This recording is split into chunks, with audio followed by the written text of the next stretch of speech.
여러분 한번 상상해 보실래요? 딱 태어나는 그 순간에요.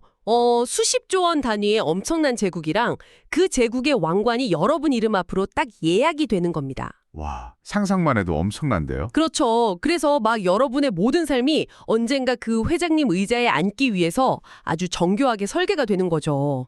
근데 그 운명이 다 결정된 상속자가 갑자기 미국 국적을 포기해버리고 대한민국 해군 사관 후보생으로 자진 입대해버립니다. 진짜 영화 같은 전개네요? 그니까요. 도대체 왜 이러는 걸까요? 그 철옹성 같았던 K재벌의 핏줄 세습 법칙이 지금 아주 조용하지만 정말 폭력적일 만큼 격렬하게 그 규칙을 다시 쓰고 있기 때문입니다. 네, 2020년 4월 10일 현재를 기준으로 보면요. 한국 대기업들의 경영권 승계는 더 이상 그 그룹 총수 일가만의 조용한 가족 행사가 절대 아닙니다. 맞아요. 그냥 남의 집안 일이 아니더라고요. 네, 이건 한국 자본시장의 룰 자체가 완전히 바뀌는 문제고요. 지금 이 탐구를 듣고 계신 여러분의 주식 계좌, 그리고 K경제 전체의 뼈대를 뒤흔드는 거대한 지각 변동입니다. 그래서 오늘 저희가 분석할 이 심층 기사들이랑 경제 분석 자료들을 쭉 보면요. 이 거대한 제국들이 생존을 위해서 대체 어떻게 진화하고 있고 또 막 어떻게 분열하고 있는지를 아주 적나라하게 보여주고 있거든요.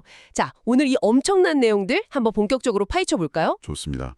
사실 불과 얼마 전까지만 해도 그 창업주 자녀가 그룹 물려받는 건 한국 사회에서 일종의 약간 자연의 섭리, 뭐 그렇게 여겨졌잖아요. 네네. 동네 작은 맛집 비법을 자식한테 물려주는 게 당연하듯이 말이죠. 맞습니다. 근데 오늘 잘로들을 쭉 살펴보니까 이 오랫동안 굳어져온 혈통 중심의 세습이라는 거대한 관성에 아주 심각하게 균열이 가고 있더라고요. 그 균열이 흔히 우리가 아는 그 엄청 높은 상속세 때문만은 아닌 것 같았어요. 도대체 이 제국들 내부에서 어떤 구조적인 압박이 작동하고 있는 건가요? 그 구조를 제대로 이해하시려면 이 사람들이 도대체 왜 처음부터 그렇게 핏줄에 집착했는가를 아주 냉정하게 짚고 넘어가야 됩니다. 이게 단순히 자식 사랑하는 부모의 이기심, 뭐 이런 걸로만 치부할 수는 없거든요. 아, 뭔가 역사적인 맥락이 있다는 거죠? 네, 1950년대 한국전쟁 직후 상황을 한번 떠올려 보시면요. 국가랑 소수의 기업가들이 사실상 모든 리스크를 다 짊어지고 완전 맨 땅에서 그 압축 성장을 이끌어냈잖아요. 네, 진짜 빚더미 위에서 사업하던 시절이니까요. 그쵸. 거대한 빚을 내서 사업을 벌이는데 이 회사가 무너지면 내 가문도 완전 끝장난다. 이런 극단적인 배수진을 칠 수 있는 건 오직 핏줄뿐이라는 강력한 믿음이 생겨난 겁니다. 아, 듣고 보니 1997년 그 외환위기 때 학습 효과도 되게 컸다고 자료에 나오더라고요. 당시 전문 경영인 체제였던 그룹들은 결정적인 순간에 약간 책임을 회피하거나 구조조정 타이밍 놓쳐서 공중분해된 경우가 많았잖아요. 맞아요. 반면에 오너가 직접 막 피를 묻히면서 계열사 자르고 책임졌던 곳들은 살아남았고요. 그러니까 그런 역사적 경험들이 누적되면서 오너 경영이야말로 위기 극복의 유일한 열쇠다. 이런 굳건한 정당성이 만들어진 거군요. 정확합니다. 근데 문제는 그 과거의 성공 방정식이 2026년 지금의 글로벌 자본시장에서는 더 이상 작동하지 않는다는 거죠. 지금 이 대기업들은 규모나 복잡성이 오너 일가 한 명의 카리스마로 통제하기엔 이미 한계치를 한 칸 넘어섰거든요. 아, 그래서 지금 세 가지의 아주 치명적인 구조적 압박이 이들을 덮치고 있다는 거네요. 첫 번째가 뭔가요? 첫 번째는 법치주의 강화와 사법 리스크입니다. 이제 오너도 잘못하면 감옥에 가는 시대가 된 거죠. 두 번째는 아까 잠깐 언급했던 상속세 문제일 거고요. 우리 모두 한국 상속세율 최고 60%라는 건 익히 들어서 알고 있잖아요. 네네. 근데 이 세금 문제가 단순히 세금 많이 내야 해서 돈 아깝다. 이런 1차원적인 불만이 아니라는 게 핵심입니다. 자료를 깊이 파보면 이 상속세가 기업의 DNA 자체를 기형적으로 변형시키고 있어요. 맞아요. 저도 그 부분 읽고 진짜 심각하다고 느꼈어요. 수십조 원 지분을 물려주려면 국세청에 수조 원을 현금으로 내야 한다는 거잖아요. 그렇죠. 오너 일가라고 뭐 수조 원 현금을 그냥 통장에 쌓아놓고 살진 않거든요. 결국 이 세금 마련하려고 멀쩡한 알짜 계열사에서 막 무리하게 배당을 끌어오거나 아니면 주식 반보로 대출받아서 수천억 원 이자를 감당해야 됩니다. 심지어 더 최악인 경우에는 상속 시점에 맞춰서 의도적으로 자기 회사 주가를 막 짓눌러버리기도 한다면서요. 세금 적게 내려고요. 네, 그런 은밀한 유혹에 빠지는 거죠. 결국 세금이라는 물리적 장벽이 주주 가치를 심각하게 훼손하는 기형적인 지배 구조를 낳고 있는 겁니다. 와, 그럼 그 피해는 고스란히 그 회사 주식 들고 있는 여러분 같은 일반 투자자들한테 돌아가는 거네요. 그리고 세 번째 압박이 글로벌 자본이랑 MZ세대의 시선이죠. 맞습니다. 과거처럼 총수가 약간 치외법권에 머물던 시대는 끝났고요. 글로벌 기관 투자자들이 ESG 경영이나 이사회 투명성 요구하면서 이거 안 지키면 진짜 투자금 빼버리겠다고 실질적인 무기를 휘두르고 있거든요. 아, 선언적인 구호가 아니라 생존의 문제군요. 그래서 이 엄청난 삼중고 앞에서 가장 상징적으로 백기를 든 사건이 바로 2020년 그 이재용 당시 삼성전자 부회장의 선언지였던 거고요. 네, 그 유명한 4세 승계 포기 선언이죠. 내 자녀들한테는 경영권을 물려주지 않겠다고 만천하에 공표해버린 겁니다. 네, 바로 그 지점입니다. 근데 여기서 정말 흥미로워지는 게요. 그 선언 이후의 현실을 들여다보면 되게 기묘한 상황이 펼쳐지고 있거든요. 2026년 2월 기준으로 이재용 회장 주식 자산이 40조 원을 돌파했어요. 어마어마한 숫자죠. 네. 근데 이 거대한 제국의 지배자인 이분이 정작 삼성의 그 어떤 계열사에서도 등기 이사로 이름을 안 올리고 있어요. 심지어 연봉도 안 받는 미등기 회장 신분이잖아요. 네, 공식적인 이사회 멤버가 아닌 거죠. 솔직히 이 대목에서 저는 굉장히 비판적인 의문이 막 들더라고요. 이거 결국 실질적인 권한은 다 쥐고 흔들면서 63개나 되는 계열사에서 매일매일 터질 수 있는 법적 책임이나 민영사상 리스크는 전부 피하겠다는 아주 치밀한 꼼수 아닌가요? 밖에서 보면 특히 자본시장의 투명성을 요구하는 관점에서는 정확히 그렇게 비판할 수밖에 없습니다. 권한만 누리고 책임은 안 진다고요. 그니까요. 이게 진정한 책임 경영이 맞나 싶어요. 근데 이것을 단순히 개인의 어떤 책임 회피로만 볼 게 아니라요. 기업 내부에서 작동하는 일종의 리스크 방어 기제 측면도 아주 냉정하게 들여다볼 필요가 있습니다. 리스크 방어 기제요? 잠시만요. 오너가 법적 책임에서 면제되는 게 대체 어떻게 기업 전체를 위한 방어가 될 수 있죠? 책임을 안 지는 구조가 오히려 도덕적 해이를 부르고 이거 자본주의 기본 원칙 훼손하는 거 아닌가요? 아주 날카로운 지적이십니다. 원칙적으로는 호스트님 말씀이 100% 맞아요. 하지만 현실의 전장에서는 좀 다른 셈법이 돌아갑니다. 글로벌 전역에서 막 수십만 명이 일하는 초대형 조직이잖아요. 오너 지시랑 무관하게 현장에서는 매일 수많은 법적 분쟁이나 중대재해 리스크가 터집니다. 아, 말단 현장에서 사고가 날 수만도 없다는 거죠? 그렇죠. 근데 만약 최고 결정권자가 모든 계열사 등기이사로 그 촘촘한 법적 책임 그물에다 묶여 있다고 생각해 보세요. 저기 끄트머리 계열사에서 터진 사고 하나 때문에 오너가 구속될 수도 있는 겁니다. 아, 오너 구속 자체가 그룹 전체 마비랑 주가 폭락을 부르는 폭탄이 될 수 있으니까요? 맞습니다. 그래서 등기이사에서 내려온 게 투명성 측면에서는 명백한 퇴보지만 실리적으로는 오너라는 그룹의 최고 자산을 그런 법적 포화로부터 숨기기 위한 고육지책이라는 분석이 사실 지배적입니다. 와, 비유하자면 약간 네바다주 지하 벙커에 푹 앉아서 지구 반대편 전쟁 지휘하는 드론 조종사 같은 거네요. 폭탄 떨어뜨리고 전쟁 향방 결정하는 건 그 조종사인데 정작 드론이 격추당하도 조종사 몸에는 흠집 하나 안 나는 거잖아요. 아주 적절한 비유네요. 파편은 다 현장의 등기이사들이 뒤집어 쓰는 구조죠. 되게 영리하면서도 씁쓸합니다. 자, 그렇다면 그 4세 포기 선언의 당사자인 자녀의 행보는 어떻게 봐야 될까요? 제가 오프닝에서 살짝 언급했던 그 2025년에 아들 이지호 씨가 미국 국적 포기하고 해군 사관 후보생 입대한 거요? 네, 그 사건도 엄청 화제였죠. 그러니까요. 삼성가에서 일반 사병도 아니고 장교 입대라니 이걸 진짜 와, 왕관 포기하고 평범하게 살겠다 이런 증거로 볼 수 있는 건가요? 그 행보 역시 그냥 액면 그대로 받아들이기엔 너무 전략적 포석이 많이 깔려있다는 분석이 많습니다. 물론 본인이 진짜 경영의 뜻이 없을 수도 있죠. 하지만 제게 아주 냉정한 시각은 완전 정반대입니다. 정반대라면 오히려 경영 승계를 위한 큰 그림이라는 건가요? 네, 미래의 경영 참여를 위해서 한국 사회에서 가장 민감하고 치명적인 아킬레스건이 바로 국적과 병역 문제잖아요. 이걸 아주 완벽하게 클리어하는 과정이라는 거죠. 아, 대중의 반감을 싹 잠재우고 완벽한 사회적 정당성을 얻으려는 무결점 이력서 만들기군요. 그렇죠. 일종의 명분 구축입니다. 근데 사실 이력서보다 더 근본적인 모순이 자료 곳곳에서 발견되거든요. 어떤 모순이요? 아무리 오너가 고개 숙이고 승계 포기 선언을 해도요.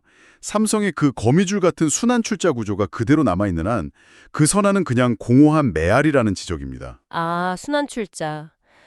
진짜 승계의 진짜 뇌관은 사람 마음이 아니라 결국 숫자와 구조에 있다는 거네요. 맞습니다.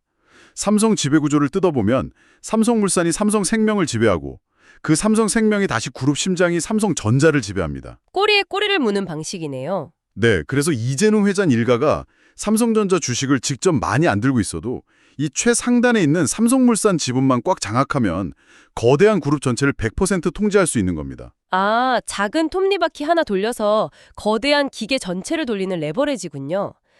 결국 자녀가 굳이 회사에 출근 안 하더라도 나중에 이 핵심 계열사 지분면 쏙 상속받으면 사실상 그냥 회사의 주인이 되는 거잖아요. 정확합니다.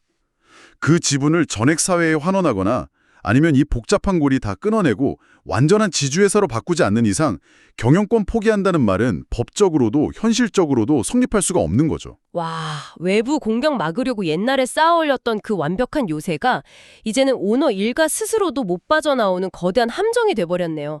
진짜 아이러니합니다. 역설적인 상황이죠. 자, 삼성이 이렇게 거대한 순환 출자 미로에 갇혀서 이러지도 저러지도 못하고 되게 조심스럽게 걷고 있다면요. 이 세습 반대 여론이라는 역풍을 막 온몸으로 맞으면서도 오히려 브레이크 없이 가속 페달 밟고 있는 그룹이 있습니다. 네, 삼성이 약간 체스를 두고 있다면 여기는 진짜 스포츠카를 몰고 있죠. 바로 롯데입니다. 맞아요. 신동빈 회장 장남인 신유열 부사장 행보가 요새 제일 자극적인 관전 포인트잖아요. 승진 속도가 그야말로 경이롭습니다. 와, 2020년에 부장 입사해서 2022년 상무보, 2025년 부사장, 급기야 롯데바이오로직스 각자 대표까지. 아니, 불과 5년도 안 되는 시간 동안 막 수직 상승을 한 거잖아요. 이거 일반 임원들은 진짜 평생 바쳐도 가기 힘든 자리인데 너무 무리수 아닌가요? 당연히 무리수라는 시선이 많죠. 속도가 이렇게 빠르다는 건 그만큼 본인이 직명해야 할 책임의 무게도 기하급수적으로 커진다는 뜻이거든요. 그래서 그 롯데 3세가 마주한 거대한 허들이 3개나 있다고 자료에 나오던데요. 네, 첫 번째이자 가장 치명적인 시험대가 바로 숫자로 증명하는 실적입니다. 지금 롯데 지탱하는 두 심장이 유통이랑 화학이잖아요. 근데 둘 다 아주 극심한 침체에 빠져 있어요. 네, 위기 상황이더라고요. 이런 상황에서 본인의 그 로켓 승진을 정당화하려면 본인이 맡은 신사업인 바이오 부문에서 아주 압도적인 성과를 내야만 하는 겁니다. 아, 왜 하필 유통이나 화학 놔두고 바이오로 갔나 궁금했는데 그런 배경이 있었네요. 기존 산업은 이미 쇠퇴기라 능력 보여주기 어렵지만 바이오는 완전 미래 산업이니까요. 맞습니다. 거기서 대박 터지면 그룹 체질 바꾼 혁신 리더 되는 거고요. 설령 실패해도 이건 스타트업 실험의 실패다 이렇게 포장할 수 있는 아주 전력적인 테스트베드인 거죠. 영미하네요. 근데 두 번째 장벽도 만만치 않더라고요. 숫자로도 해결 못하는 그 가족 갈등의 망형이요. 네, 끝나지 않은 리스크죠. 백부인 신동주 전 부회장이 조카인 신유열 부사장 사내이사 선임에 막 노골적으로 반대표 던지면서 견제 들어갔거든요. 롯데가 옛날에 그 형제의 난으로 대중신뢰 완전 바닥쳤던 아픈 기억이 있잖아요. 그 불씨가 3세 시대에도 살아있다는 건 엄청난 타격이죠. 게다가 세 번째 딜레마는 국적 문제고요. 맞습니다. 모친도 일본인이고 본인도 일본 국적이란 사실이죠. 뭐 글로벌 시대의 오너 국적이 뭐가 중요하냐 할 수도 있지만 롯데는 한국 대중의 일상이랑 아주 밀접한 유통 소비재 기업이잖아요. 대중의 정서적 저항감, 이거 절대 무시 못하거든요. 네, 그래서 성과로 실력 입증하고 집안 정치적 화합도 이루고 한국 사회의 정서적 승인까지 이 세 가지 거대한 벽을 다 넘어야만 롯데의 그 가속 페달이 정당성을 얻을 수 있을 겁니다. 자, 이렇게 삼성과 롯데의 완전 상반된 형보를 지켜보다 보니까 흥미로운 데이터가 하나 눈에 띄더라고요. 권력 넘어가는 속도가 진짜 엄청나게 빨라졌어요. 네, 데이터가 확실히 증명합니다. 과거 2세대 오너들은 회장 자리 오르기까지 평균 18년 5개월 걸렸고 취임 나이가 52.6세였어요. 거의 50대 중반이네요. 근데 지금 4세대 오너들 보실까요? 승진까지 걸리는 시간이 12년 7개월로 확 줄었고 회장 취임 나이도 평균 46세로 뚝 떨어졌습니다. 와, 6년이나 단축됐고 40대 중반 젊은 리더들이 전면에 나선 거네요. 다른 그룹들은 이 속도 전속 그래서 어떻게 생존하고 있나요? 이 40대 리더들 공통점이요. 더 이상 가문의 핏줄이라는 명분에만 기대지 않는다는 겁니다. 철저하게 시장 점유율이랑 재무적 성과로 자기 권력을 굳히고 있어요. 아, 실력으로 증명하는 시대군요. 네, LG 구광모 회장 보세요. 40대 초반에 등극해서 선대회장 사람들인 부회장단 치밀하게 세대 교체하면서 2025년에 완전한 1인 친정체제 구축했잖아요. 아주 조용하지만 냉혹한 성과주의죠. 현대차 정의선 회장도 내연기관 버리고 전동화랑 로보틱스로 완전 글로벌 탑 찍었고요. 한화 김동관부 회장, 방산 우주 개척하는 거나 HD 현대 정기선 회장, 친환경 선박 수주하는 것도 다 마찬가지입니다. 피가 아니라 성과로 왕관 무게를 버티는 중입니다. 네, 진짜 핏줄로 태어났어도 실력으로 자리 지키는 건 긍정적인 진화 같아요. 근데 여러분, 진짜 충격적인 건 따로 있습니다. 모두가 이 왕관 차지하려고 막 피 터지게 싸우는 건 아니더라고요. 아, 자발적 승계 포기 사례 말씀이시군요. 네, 스스로 그 무거운 왕관 미련 없이 던져버린 분들 있잖아요. 한국 지배구조 역사에서 진짜 유의미한 변곡점이죠. 대표적으로 풀무원 남승우 전 총괄 CEO가 있습니다. 상장사 경영권은 가족 전유물이 아니라 검증된 전문 경영인한테 가는 게 상식이다.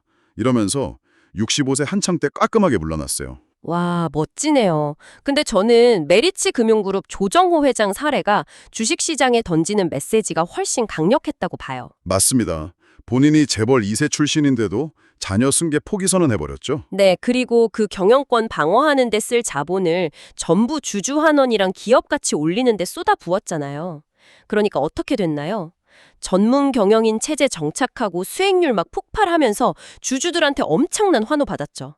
지배구조 개선이 주가 폭등으로 이어진 완벽한 교과서입니다. 메리츠는 진짜 이상적인 모델이에요. 근데 여기서 우리가 아까 얘기했던 상속세 60% 문제를 다시 소환할 수밖에 없는 씁쓸한 현실도 존재합니다. 아, 셀트리온 서정진 창업자 얘기군요. 네. 공개적으로 세금 때문에 현실적으로 자식한테 회사 물려주는 거 불가능하다고 토로했잖아요. 철학적 결단으로 왕권 내려놓는 사람도 있지만 국가의 징벌적 과세가 아예 승계라는 선택지 자체를 강제로 지워버리는 벽이 되고 있다는 것도 피할 수 없는 현실입니다. 자, 그럼 이쯤에서 이 거창한 이야기들을 지금 이 심층 탐구를 듣고 계신 여러분의 현실로 딱 끌고 내려와 보겠습니다. 도대체 이 재벌들 지분 구조가 내 삶이랑 뭔 상관이냐 하실 텐데요. 아주 밀접한 상관이 있죠. 네, 만약 여러분 주식 계좌에 한국 증시 추종하는 ETF가 단 한 주라도 있다면 이 문제는 여러분 수익률과 직결되는 절박한 문제입니다. 내 배당금 갉아먹고 내 주식 만년 저평가시키는 코리아 디스카운트 원흉이 바로 이 오너 세습 과정의 꼼수들이니까요. 정확합니다. 결국 이 논쟁의 핵심은 어떤 지배구조가 주주와 기업 가치를 극대화하느냐의 문제입니다. 오너 경영 대 전문 경영인. 이게 무슨 선악의 대결이 아니거든요. 맞아요. 자료 보니까 양쪽 다 장단점이 극명하더라고요. 오너 경영은 비유하자면 하룻밤새 막 산 뚫어서 고속도로 내버릴 수 있는 무소불위 추진력이잖아요. 옛날 삼성이 반도체에 수십조 베팅한 것도 이사회 해고 걱정 없는 주인이라 가능했던 거고요. 단기 실적이나 2, 3년 임기에 쫓기는 월급쟁이 CEO는 절대 못하는 초장기 베팅이죠. 근데 그 강력한 불도저가 방향을 잘못 틀면 파국도 엄청납니다. 일본 타카타 에어백 파산 사례가 딱 그거죠. 무능한 3세가 운전대 잡고 절벽으로 막 가속 페달 밟는데 조수석에서 아무도 브레이크를 못 밟았잖아요. 동제받지 않는 세습 권력이 100년 기업을 한순간에 제로 만든 끔찍한 선례입니다. 결국 정답은 핏줄을 다 몰아내는 것도 아니고 맹신하러 것도 아니네요. 이 강력한 오너의 스포츠카에 어떻게 하면 독립적인 이사회라는 튼튼한 브레이크를 달 것인가 견제와 균형이 핵심이군요. 바로 그겁니다. 오너가 있어도 이사회가 그냥 거수기가 아니라 독립적으로 굴러가고 주주 목소리가 투명하게 반영되면 코리아 디스카운트 풀릴 수 있습니다. 피해 논리에서 철저한 숫자의 논리로 넘어가는 과도기를 우리가 지금 실시간으로 보는 거죠. 좋습니다. 오늘 참 방대한 사실들을 다뤘는데요. 정리해보면 K재벌 세습은 이제 한 방향으로만 가지 않습니다. 삼성처럼 순환출자 딜레마에 빠지거나 롯데처럼 돌파하거나 현대차처럼 성과로 증명하거나 아예 메리츠처럼 왕관 내려놓거나 혼재되어 있지만 분명한 건 돌이킬 수 없는 변화를 겪고 있다는 겁니다. 이 과도기에서 기업들이 내놓는 해답이 앞으로 K경제 경쟁력을 완전히 좌우할 겁니다. 네, 오늘 자료들 쭉 보면서 마지막으로 제 머릿속에 아주 서늘한 질문이 하나 떠올랐습니다. 여러분도 한번 꼭 생각해 보셨으면 좋겠어요. 만약에 미래의 K재벌 총수들이 상속세랑 비판 피하려고 겉으로는 경영권 포기 선언하고 등기 이사에서 싹 내려온다고 쳐보죠. 네, 상상해 볼 수 있죠. 근데 마쿠에서는 교묘한 지분으로 돈이랑 인사권 다 통제하는 겁니다. 권력은 맘껏 누리는데 회사가 망하거나 대형 사고 터져도 법적 심판은 절대 안 받는 유령 왕들, 고스트 킹스 시대가 오면 어떨까요? 와, 끔찍한데요? 회사가 절벽으로 떨어져서 우리 같은 평범한 소액주주들 계좌 반토막 났을 때 우린 도대체 이 연기 같은 유령들 중 누구 멱살을 잡고 책임지라고 해야 할까요? 여러분도 이 질문에 대해 한번 깊이 고민해 보시기 바랍니다. 지금까지 오늘 살펴볼 심층 탐구 자료들과 함께한 시간이었습니다.